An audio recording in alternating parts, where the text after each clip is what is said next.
সংখ্যা সব জায়গাতে বেশি হয় বাবা। তারা সব দিকে আসে, সব দিকে আগে। যদি আজকে মমতা আসে তাও তারা আগে, এবং সংখ্যা।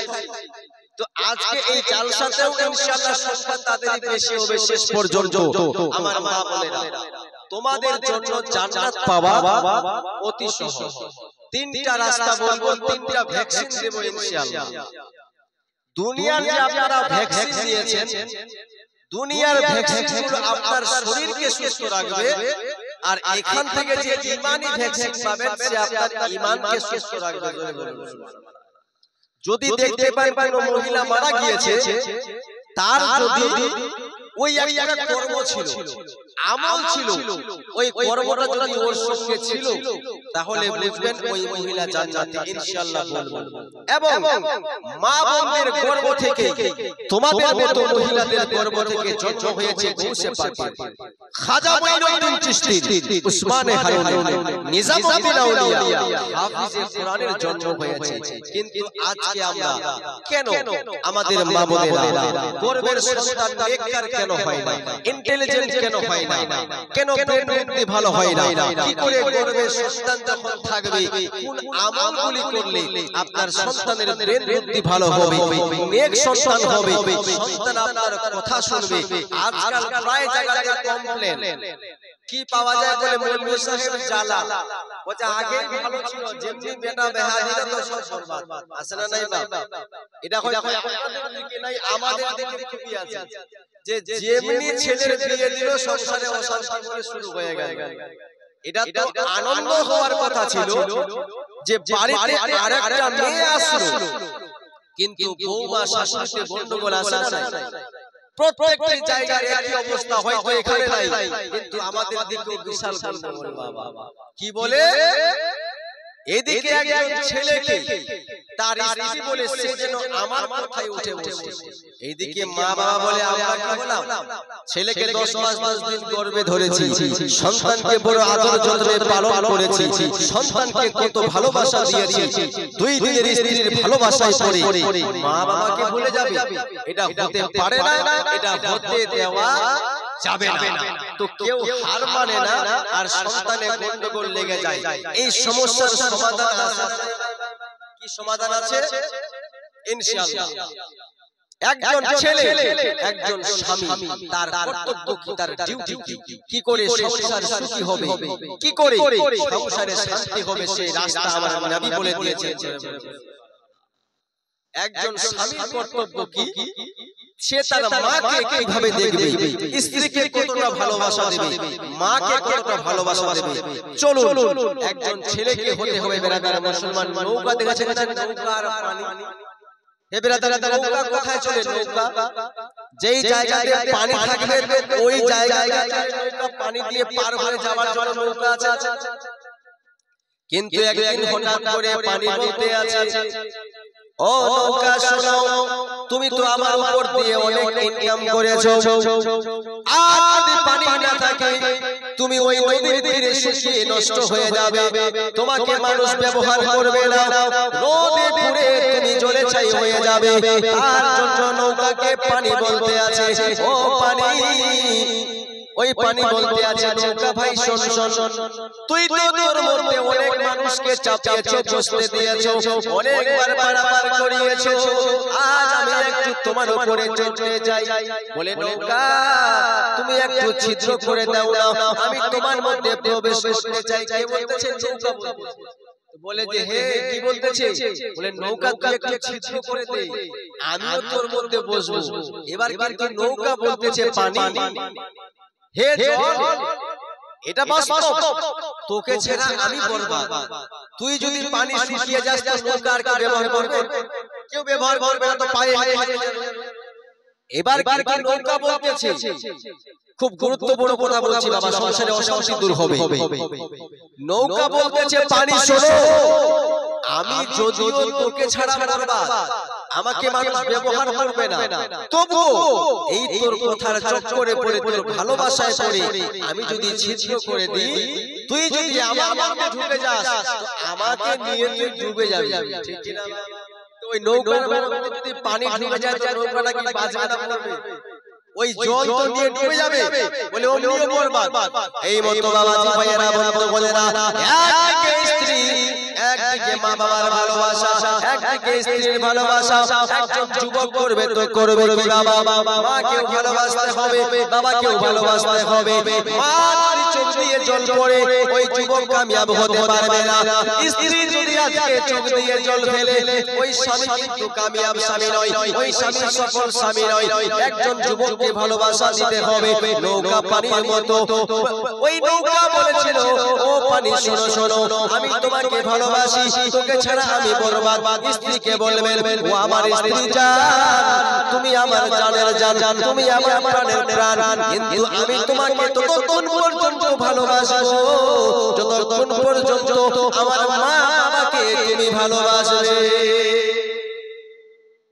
নৌকা যেমন বলেছিল পানিকে, আমি তোকে ছাড়া আমি বরবাদ, আমাকে মানুষ ব্যবহার করবে না, তুই তো আমার সঙ্গে লেগেই আছিস 24 ঘন্টা, এই ভালোবাসা তুই পাবি, কিন্তু ছিদ্র করে আমাকে নিয়ে ডুবে যাবি আমি দেব না। যদি আজকে দেখা যায় বাবা এই দিকে হয়তো নেই যে স্ত্রীকে ভালোবাসতে হবে, জানের থেকেও বেশি ভালোবাসতে হবে, কিন্তু যদি স্ত্রীকে ভালোবাসতে গিয়ে মা এবং বাবার চোখ দিয়ে জল পড়ে, মা এবং বাবাকে রাজি করতে পারে না, মা যদি আজকে রাত্রিবেলা কান্না করে, আল্লাহু আকবার, নৌকা পানির মতো হয়ে যাবে। স্ত্রীর ভালোবাসাতে আপনি ডুবে গেলেন, মা এবং বাবা চোখ দিয়ে জল পড়তেছে, ওই স্বামী কোনোদিন কামিয়াব হতে পারবে না।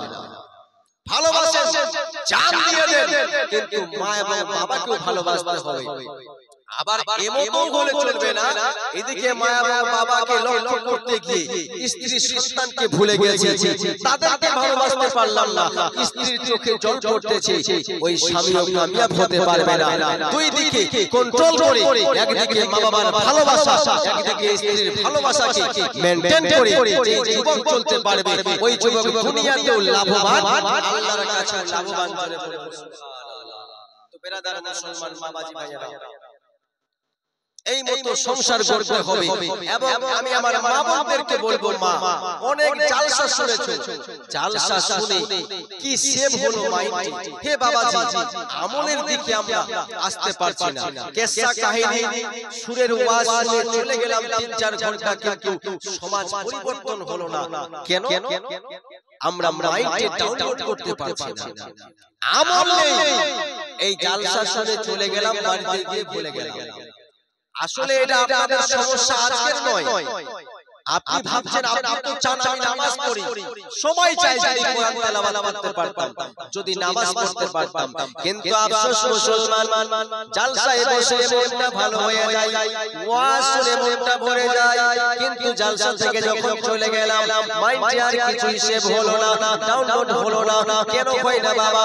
আপনাদের কারণটা তুলে ধরবো ইনশাআল্লাহ। আপনার হাতে একটা মোবাইল ফোন রয়েছে, ও মা বোনেরা শুনুন, ও যুবতী বোনেরা শোনো, যুবক ভাইয়েরা শোনো, জালসায় বসার মন চাই না কেন? আপনার যে মেমোরিটা রয়েছে, আপনার যে মোবাইল ফোনটা রয়েছে, একবার ভেবে দেখো, আপনি একটা ফটো ক্লিক করলেন কিংবা একটা ভিডিও আপনি সেভ করতে চাচ্ছেন, কিন্তু ফোনে সেভ হচ্ছে না। কেন হচ্ছে না?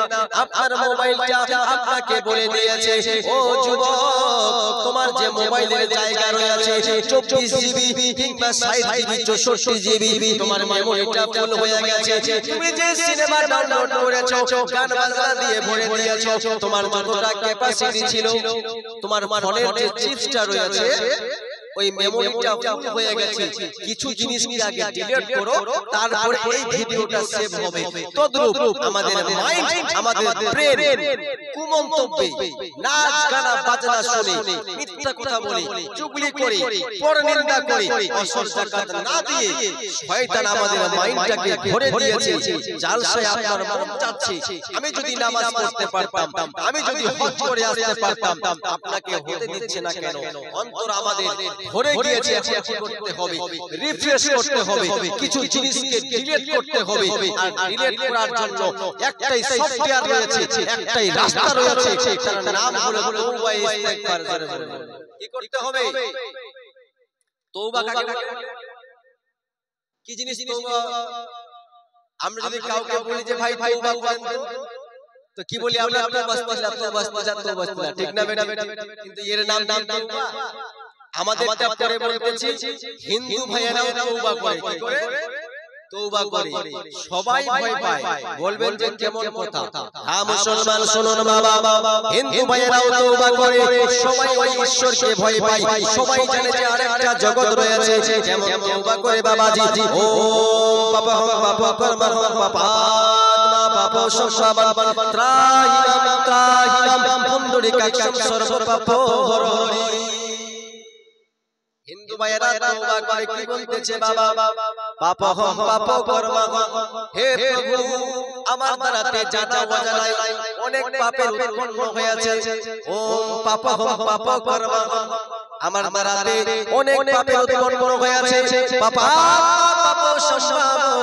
আমি অনেক পাপের জন্ম দিয়েছি, অনেক গুনাহ করেছি, অনেক খারাপ কাজ করেছি। তাহলে এবার কি করব? তখন সে বলতেছে পাপ সম্ভাবন, তারপরে বলে আমাকে ক্ষমা করো, আমাকে পরিত্রাণ দাও। ত্রাহিণম মানে হলো পরিত্রাণ দাও। কে পরিত্রাণ দেবে? বলে পুণ্ডরীকাক্ষম সর্বপাপ হরি। বলে পুণ্ডরীকাক্ষ, আমাদের যেমন আল্লাহর কয়টা নাম রয়েছে বাবা? আমাদের যে আল্লাহ তাআলার গুণবাচক নাম রয়েছে কয়টা? কায়দা বইয়ে লেখা আছে। হ্যাঁ বলেন, ভুল হোক না, আরে আল্লাহ মাশাআল্লাহ, কি নাম আপনার? সুবহানাল্লাহ। এত মানুষের মধ্যে কেউ কি পেরেছে? আলহামদুলিল্লাহ, একবার জোরে বলুন সুবহানাল্লাহ। তো সে ওই জিনিসটা বলে আপনার সুবহানাল্লাহ বলে সুবহানাল্লাহ। তো এই জায়গায় বরকত আছে না? ইনশাআল্লাহ ঠিক বলেছেন, 99টা নাম রয়েছে। তো সেই মতো হিন্দু ভাইদের দেবতারও অনেকগুলি গুণবাচক নাম রয়েছে। কি বলছে? ত্রাহিণম, আমাকে পরিত্রাণ দাও। কে দিবে? পুণ্ডরীকাক্ষম, হে পুণ্ডরীকাক্ষ, হে আমাদের ঈশ্বর, হে আমাদের ভগবান। তারপরে কি বলতেছে? সর্বপাপ হরি, হে হরি। বিরাদার, আপনারা কীর্তন শুনেছেন কিনা? কি বলে? হরে রাম কৃষ্ণ। তাদের ধৈর্যটা একবার দেখেছেন কিনা বাবা? হিন্দু ভাইদের কি হয়? কীর্তন হয় না? আপনি হয় না? কি কথা বলে? হরে রাম কৃষ্ণ। এই কথাটা কয়দিন বলে? 3 দিন, 5 দিন, 7 দিন, 13 দিন চলে যায়, 64 প্রহর হয়। কিন্তু মুসলমান বাবাজি ভাইয়েরা এক রাত্রির জালসা কিন্তু সঠিক সময়ে আসতে পারি না। বাড়িতে বসে মোবাইলে আইপিএল খেলা দেখবো, সিরিয়াল দেখবো, কুটুমজনের সঙ্গে গল্প করবো, চায়ের দোকানে বসে আড্ডা দেবো, রাস্তায় ঘোরাঘুরি করবো। ও তরুণ যুবক ভাইয়েরা শুনলে শুন, আজ তোমার যৌবন, আজ তোমার জওয়ানি বাহার হয়েছে, আজ তোমার রক্ত শরীরে টকবক করতেছে, মনে হচ্ছে দুনিয়াতে ভূমিকম্প করে দেব। না না মুসলমান, আজ তাদের দিকে লক্ষ্য করে দেখুন। হরে রাম কৃষ্ণ ওই কীর্তন বাড়িতে 3টা কথা বলে 7 রাত 7 দিন পার করে দেয়, 13 দিন পার করে দেয়। তোমার ঘুম কবে ভাঙবে? তোমার অন্তর কবে জেগে উঠবে? তোমার মাইন্ড কবে রিফ্রেশ হবে? এক রাত্রির জালসা, ওদের দিন রাত 24 ঘন্টা বাজতে থাকে। বিরক্ত হই না? আল্লাহু আকবার কাবীরা। মুসলমান হলাম না, কিন্তু ইসলামকে বুঝতে পারলাম না, কোরআনকে বুঝতে পারলাম না। আজ কেন বাবরি মসজিদ ভেঙে রাম মন্দির হয়ে গেল? অন্তরটা কেঁপে উঠলো, বাড়িতে বসে কান্না করলাম। আল্লাহু আকবার কাবীরা। একে গালি দি, ওকে গালি দি, নরেন্দ্র মোদি লোকটা খারাপ, বিজেপি খারাপ, এইটা খারাপ, ওইটা খারাপ, এই মতো গালাগালি করতে আছি। কিন্তু অন্তরকে একবার জিজ্ঞাসা করেছো? আল্লাহ, আমি তো 5 ওয়াক্তের নামাজ পড়তাম না, আজ যদি নামাজি হয়ে যেতে পারতাম, নামাজ পড়তে গিয়ে আল্লাহর কাছে দোয়া করতাম। একে খারাপ বলে লাভ নেই, ওকে খারাপ বলে লাভ নেই। যেদিন আমরা ইসলামকে বুঝতে পারবো, আল্লাহকে বুঝতে পারবো, ধর্মকে বুঝতে পারবো, সেদিন আমরা এই মতো অন্য মানুষকে গালাগাল নয়, নিজেকে পরিবর্তন করব।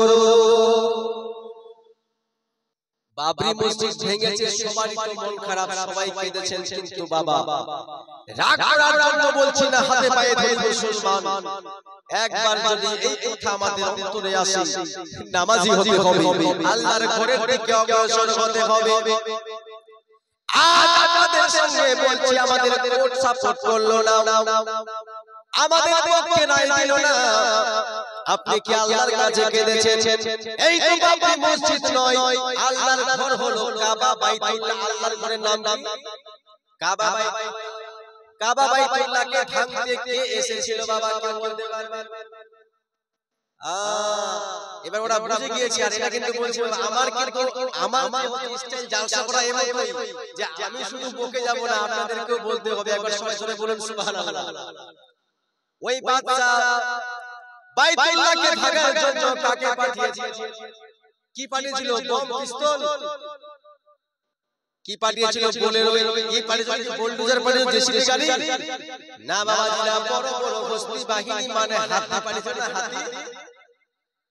বাদশা এদিকে কি হলো দেখো তো ভলান্টিয়ার ভাইরা। আমি একবার তো আপনাদের সকলকে বলতেছি বাবাজি ভাইরা, মা বোনেরা, কেউ দাঁড়িয়ে থাকবেন না। এত সুন্দর জান্নাতি বাগান অনেক জায়গায় রয়েছে, তোমরা দেখো একটু ভলান্টিয়াররা, কেউ যেন দাঁড়িয়ে না থাকে। যদি মন চায় ইসকো মোহাব্বত ভালোবাসার সহিত জান্নাতি বাগানে বসে যান, আর যদি মন না চায় বাপ রাগ করিয়ে নিয়ে চায়ের দোকানে যাবেন, না কোথায় যাবেন, না দিল্লি যাবেন, যান আফসোস নাই। এখানে যদি আজকে চারটা মানুষ বসে থাকে, একজন যদি আমল করে চালসা কামিয়াব যাবে। তো বাবাজিরা শুনতে রাজি আছেন?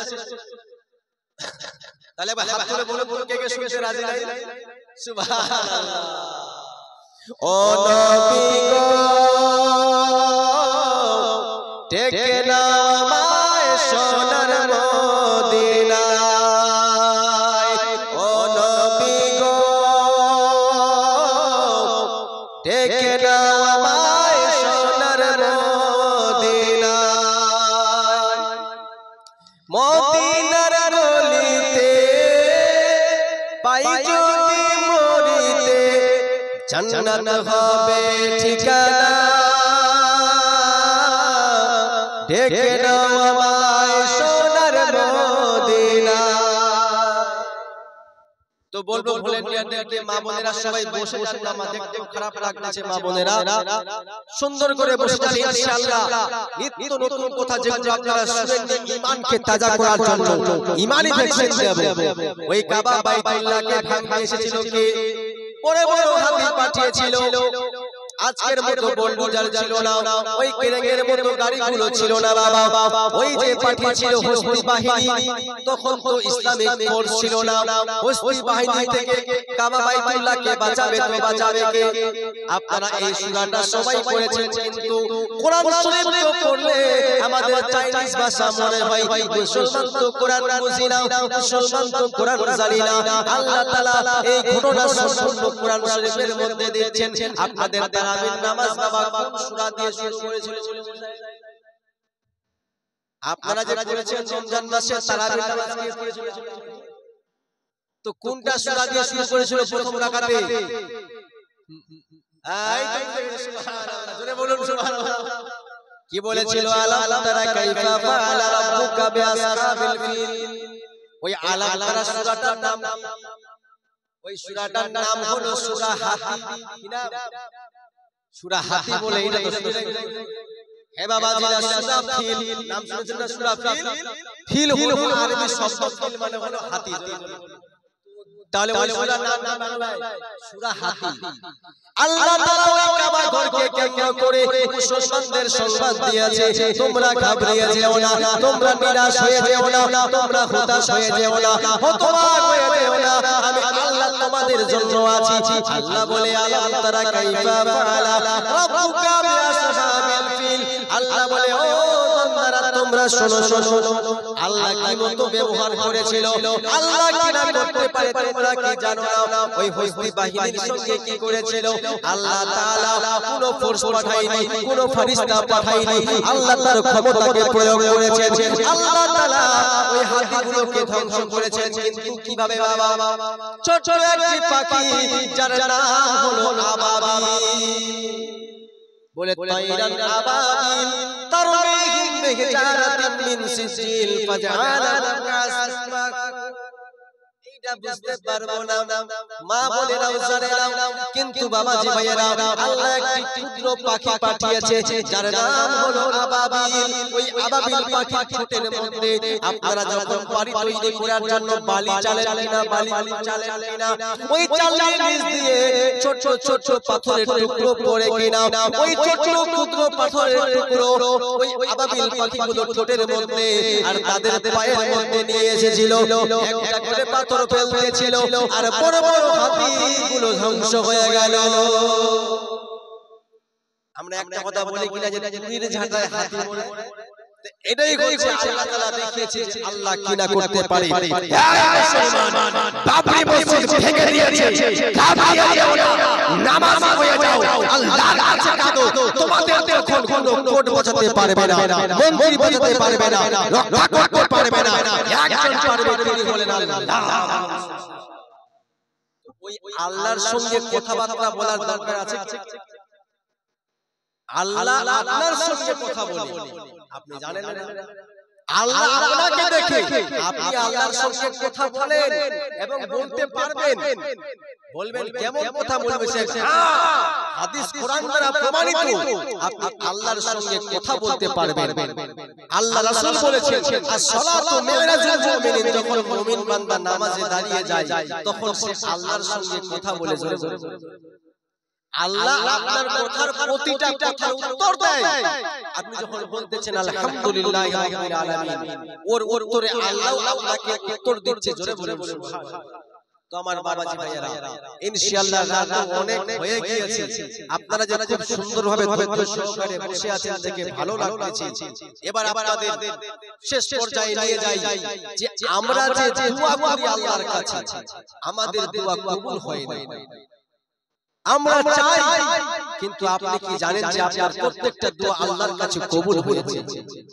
কেন হয় না আপনি লাভ পাচ্ছেন না কেন আসলে বুখারী শরীফের বর্ণনা তিনজন যুবক আপনার অন্তরটা কেঁপে উঠবে বাবা তিনজন যুবক চলে গেল ভ্রমণ করতে পাহাড়ি এলাকায় ওই পাহাড়ি এলাকায় যাওয়ার পরে হঠাৎ করে ঝড় চলে আসে এমন হাওয়া বাতাস শুরু হয়ে গেল ঝড় শুরু হয়ে গেল মেঘাচ্ছন্ন আকাশ হয়ে গেল তারা কি করলো বাবাজিরা পাহাড়ের কুয়ার মধ্যে পাহাড়ের নিচে ছোট একটা ছিদ্র ছিল গর্ত ছিল ওই গর্তের মধ্যে তারা তিনজন নিয়ে আশ্রয় নিয়েছে বাবাজিরা লুকানোর জন্য ওই ঝড় থেকে বাঁচার জন্য ওই পাহাড়ের ছিদ্রের মধ্যে কুয়ার মধ্যে আশ্রয় নিয়েছে একটু হঠাৎ করে বাবাজি মর্মান্তিক ঘটনা আল্লাহু আকবার কাবীরা এই জিনিসটা তারা ভাবতে পারেনি হঠাৎ করে একটি ওই ঝড়ের মধ্যে পাশে একটি বড় একটা পাথর ছিল ওই পাথরটা সরে ওই গর্তের ওই ছিদ্রের মুখটাতে চলে আসলো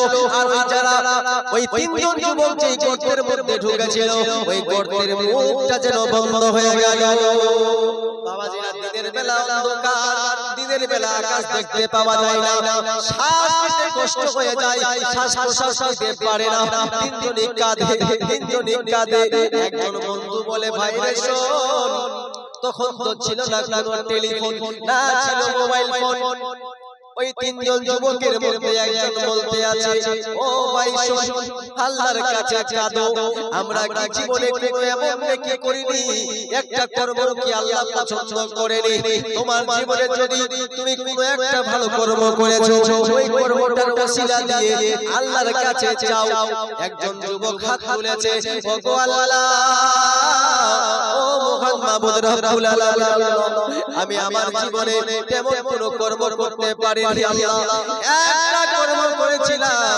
যদি ওই কর্মটা তোমার পছন্দনীয় হয়ে যায় যদি ওই কর্মটা তুমি পছন্দ করে থাকো আল্লাহ এই পাথরটাকে সরিয়ে দাও এই কথা বলা মাত্র সঙ্গে সঙ্গে পাথরটা এক ভাগ যেন সরে গিয়েছে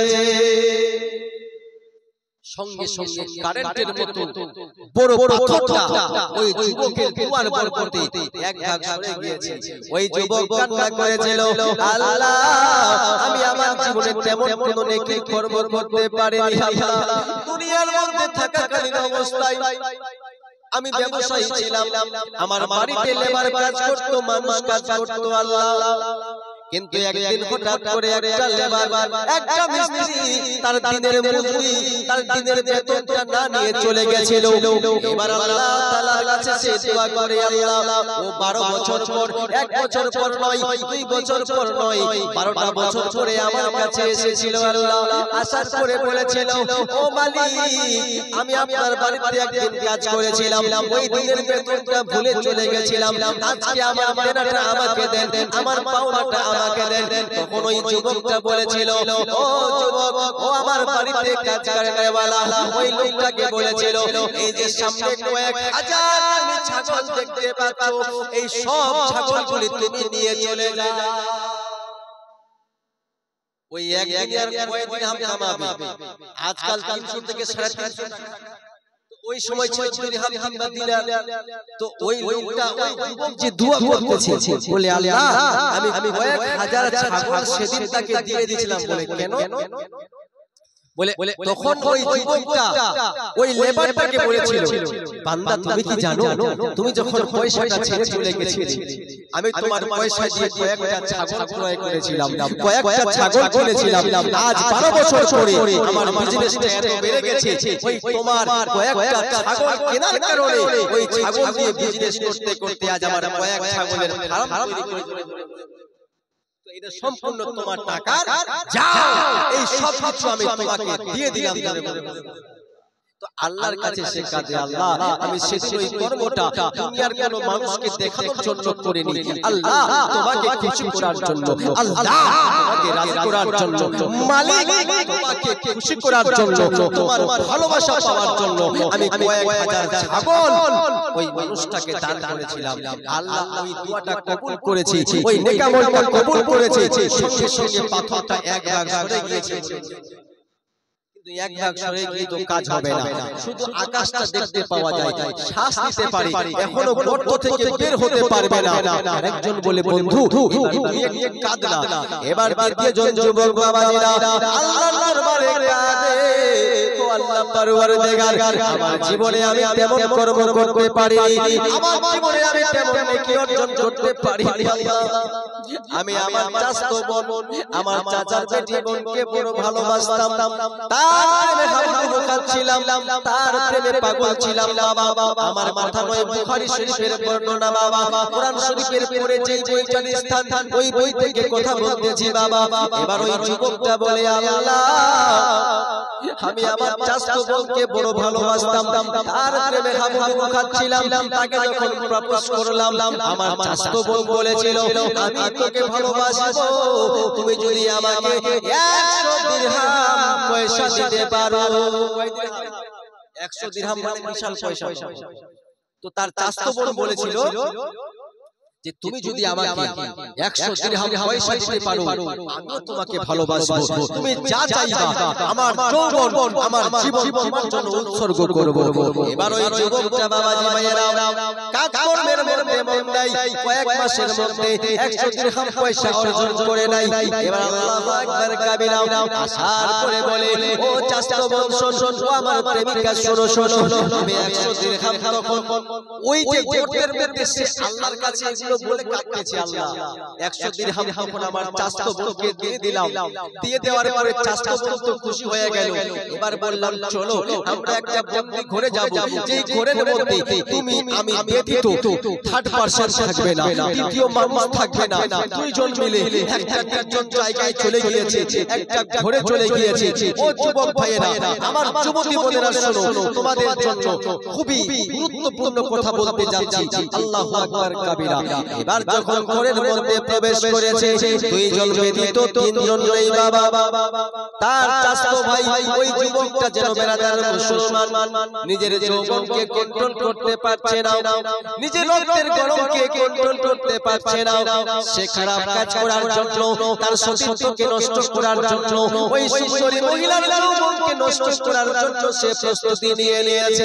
এবার চাচাতো বোনকে বলে, বোনেরা এবার তুই তো বলেছিলে আমি যা বলবো তুই তাই করবি, এবার আয় আমার আমার কাছে আই, আমায় ভালোবাসা দে, আমার হক আমাকে দিয়ে দে। এবার তার চাচাতো বোনের চোখ দিয়ে ঝরঝর করে জল পড়তেছিল, অঝরঝরে কান্না করতেছিল। তার চাচাতো বোন বলেছিল, ও দাদা শোনো, তুমি তো আমায় পয়সা দিয়ে দিয়েছো, কিন্তু একটা কথা বলি, এই জায়গার মধ্যে আমাদের কেউ দেখতে পাবে না, না আমার মায়া বাবা দেখতে পাবে, না তোমার মায়া বাবা দেখতে পাবে, না কোনো পাড়ার মানুষ দেখতে পাবে, না কোনো মহিলা দেখতে পাবে, কিন্তু একজন দেখতে পাবে, যিনি হলেন আল্লাহ। ওর চাচাতো বোন বলেছিল, ইয়েস, এটা তো বাস্তব, আমাদের কেউ দেখতে পাবে না, নো ওয়ান। কিন্তু তুমি কি জানো, আমাদের আল্লাহ দেখতে পাবে। আল্লাহর সিসি ক্যামেরা সেকেন্ডের জন্য বন্ধ হয় না। আল্লাহর সিসি ক্যামেরা সারা দুনিয়ার কোনায় কোনায় লাগানো রয়েছে। আল্লাহ আলিমুল গায়বি ওয়াশ শাহাদা, আল্লাহ সবকিছু দেখতে পায়। আর যদি তুমি আমার সতীত্বকে নষ্ট করো, রোজ হাসরের ময়দানে আল্লাহর কাছে কৈফিয়ত কি দেবে? এই মতো বলে যখন কান্না করতেছিল, আমার চাচাতো বোন আমাকে ওই খারাপ কাজ থেকে বাঁচিয়ে দিয়েছিল। আমি সঙ্গে সঙ্গে ওই ঘর থেকে দৌড়ে বেরিয়ে চলে গেছিলাম, জোরে বলুন। তারপরে বলে, আল্লাহ যদি ওই কর্মটা তোমার পছন্দনীয় হয়ে থাকে, আল্লাহ আমাদেরকে এই নির্জন জায়গা থেকে বিপদমুক্ত করে দাও। যেমনি এই মতো বলেছে, সঙ্গে সঙ্গে পাথরটা দুই ভাগ সরে গিয়েছে, জোরে বলুন সুবহানাল্লাহ। এবার কিন্তু হাতগুলো বের হচ্ছে, আকাশ দেখতে পাচ্ছে, পরিষ্কার সব দেখতে পাচ্ছে, কিন্তু সম্পূর্ণ পাথরটা সরেনি, বের হয়ে আসতে পারছে না। আর বাকি থাকলো কয়জন? একজন। এই দুইজন তারা জীবনে যে আমলগুলি করেছিল, সেই আমলগুলি ওসিলা দিয়ে আল্লাহর কাছে কাঁদলো, দোয়া কবুল হলো। এবার দ্বিতীয় ব্যক্তি আল্লাহর কাছে শুধু হাত তুলেছে, মা এবং বাবার কথা বলেছে, আল্লাহ আমি আমার মা এবং বাবার সঙ্গে এই আমলটা করেছিলাম, এই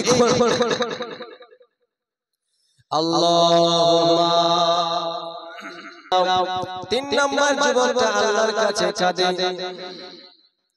ওগো আল্লাহ আমি আমার জীবনে তেমন কোন নেক কর্ম করতে পারিনি, না আমি হজ করতে পেরেছি, না আমি লক্ষ লক্ষ টাকা দান করতে পেরেছি, না আমি কোন মানুষের সেবা করতে পেরেছি। আল্লাহ আমি আমার জীবনে আমার মা এবং বাবাকে ভালোবাসা দিয়েছি, আমার মা এবং বাবার সঙ্গে একটা আমল করেছিলাম, আল্লাহ ওই আমলটা যদি তোমার পছন্দনীয় হয়ে থাকে, আমি আমার মা এবং বাবার সঙ্গে একটা সৎ ব্যবহার করেছিলাম, ওই যদি কর্মটা